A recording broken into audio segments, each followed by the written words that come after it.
Bonjour à tous. Aujourd'hui, je suis dans une classe de CP et avec l'aide de Sonia, maîtresse de CP, on va vous expliquer les grandes attentes de ce niveau ainsi que les différences avec la classe de grande section. Alors, bon visionnage et je reste disponible pour toutes vos questions. Bonjour à tous, et bien voilà, je suis avec Sonia, maîtresse actuellement de CE1, mais qui sera maîtresse de CP à la rentrée. Peux-tu te présenter très rapidement, s'il te plaît?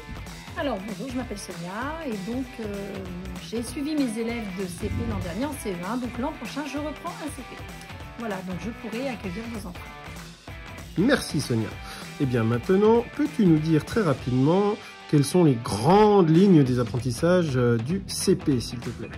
Alors, les grandes lignes de l'apprentissage du CP, c'est déjà apprendre à être élève, c'est-à-dire à rentrer dans une classe, à s'asseoir sur une chaise et à rester à sa place. Bien sûr, en CP, on a le droit de bouger, on a le droit de jouer quand même. Ensuite, le plus gros morceau, pour vous les parents, le plus important, c'est la lecture. C'est la magie de la lecture. Donc déjà, vos enfants, l'an dernier, ils ont appris à reconnaître les sons, à les associer. Et bien cette année, tout au long de l'année, ils vont apprendre de plus en plus de sons, des plus simples jusqu'aux plus compliqués, savoir les lire et savoir les écrire. Alors j'ai quelques questions à te poser. Est-ce que si mon enfant, admettons j'ai un enfant qui rentre en CP, voilà, est-ce qu'il saura lire tout de suite à la fin de la première journée, voire même de la deuxième journée? Oh ben non, il lui faut un petit peu de temps. Les enfants parfois arrivent à lire, arriver à décembre, ils savent déjà se débrouiller avec beaucoup de sons. Et puis surtout, ce qu'il faut comprendre, c'est qu'un enfant peut déchiffrer et ne pas comprendre ce qu'il lit. Donc moi, la maîtresse de CP, je dirais à un enfant, ben voilà, tu sais lire puisque tu as compris. En maternelle, on fait beaucoup de regroupements notamment. Est-ce que donc au CP, on va être amené à en faire aussi souvent qu'en maternelle ou un peu moins, voire un peu plus? Donc en élémentaire, bien sûr, on fait un peu moins de regroupements, mais au CP, on reste encore petit, on a encore besoin de parler, on a encore besoin de travailler le langage. Donc on fait des séances de regroupement où les enfants peuvent s'exprimer. Et puis il faut rappeler qu'en CP, on travaille aussi beaucoup par petits groupes. À l'école maternelle, on fait beaucoup de motricité, on en fait même tous les jours. Est-ce qu'au CP, on va être amené aussi à faire ça, à avoir une salle de motricité par exemple? Alors, au CP, quand on arrive en élémentaire, dans toutes les classes élémentaires, on a un planning de sport tout au long de l'année. Donc votre enfant, en fonction de la période, fera des activités sportives. On fera du judo, de la natation, on pratiquera peut-être de la danse, peut-être d'autres sports, de la pétanque. Et il faut savoir que souvent, nous avons droit à des intervenants qui viennent nous aider à pratiquer le sport. Alors, quand on est chez les grands, ou même chez les moyens, voire les petits aussi, quand on a fini une activité, on peut tout de suite aller jouer dans une dinette ou jouer aux voitures. Est-ce que ça va être le cas au CP? Alors, au CP, bien sûr, on a encore besoin de jouer. Et jouer, c'est aussi un travail d'enfant, c'est un travail pour apprendre. Donc, dans les classes de CP, on a toujours des coins jeux qui sont aménagés. Il y a toujours des jeux ou des puzzles qui peuvent être utilisés.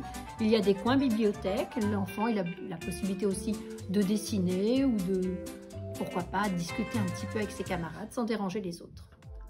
Alors, à la maternelle, on a des super ATSEM qui peuvent aider l'enfant à s'habiller, à aller aux toilettes, éventuellement même lui essuyer les fesses si besoin. Est-ce que ça va être le cas au CP? Est-ce qu'on peut aller aux toilettes comme on veut ou autre? Alors, évidemment, quand on arrive chez les grands, il n'y a plus d'ATSEM, donc les enfants doivent être autonomes. On encourage les enfants à aller aux toilettes avant de rentrer en classe. Parfois, on ressort tous ensemble pour aller aux toilettes. Tout au long de l'année, l'enfant va apprendre à aller aux toilettes seulement sur les moments de récréation. Nous, les adultes, nous ne rentrons pas dans les toilettes, seulement s'il y a un problème. Mais l'enfant doit être autonome pour s'essuyer, pour se laver les mains. Pareil pour le mouchage. Et puis, il faudra surtout apprendre à faire ses lacets. À la maternelle, on n'a pas de cartable et on a encore moins de devoirs. On n'en a pas du tout quand on rentre le soir. Est-ce que ça va être pareil au CP? Eh bien non, les devoirs vont commencer. Alors il est vrai qu'on entend souvent dire que les devoirs sont interdits. Et non, la lecture, apprendre des mots, apprendre une poésie, c'est tout à fait autorisé. Donc votre enfant, tous les soirs, aura au minimum une petite lecture, des mots à apprendre. Des fois ce sont les nombres, parfois ce sont des mots de dictée. Donc tous les soirs, le cartable rentre à la maison avec un petit peu de travail. Et puis une chose aussi très importante, dans le cartable, vous trouverez tous les soirs le cahier de liaison dans lequel vous pourrez éventuellement nous mettre des petits mots. À l'école maternelle, vous, parents, vous devez emmener votre enfant dans la classe et vous devez même venir le rechercher, lui aussi, dans la classe. Est-ce que c'est le cas aussi au CP? Alors, du côté des petits, ce qu'on appelle le petit, c'est-à-dire les classes de CP et CE1, le matin, les parents viennent emmener les enfants jusque dans la classe. Et pour nous, c'est un moment qui est particulier car si on a besoin de parler, si on a besoin d'échanger des informations, on peut vous voir tous les matins.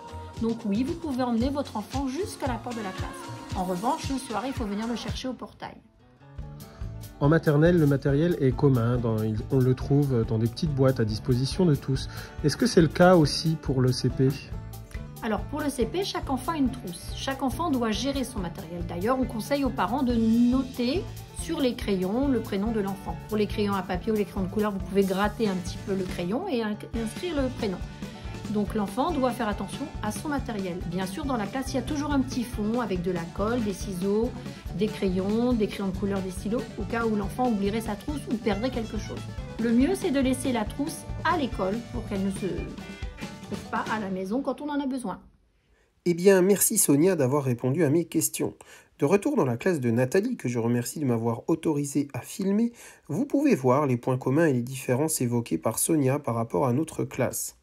Voilà, j'espère que cette vidéo aura répondu aux interrogations que vous, parents ou futurs CP, vous faites sur le CP et je vous dis à bientôt!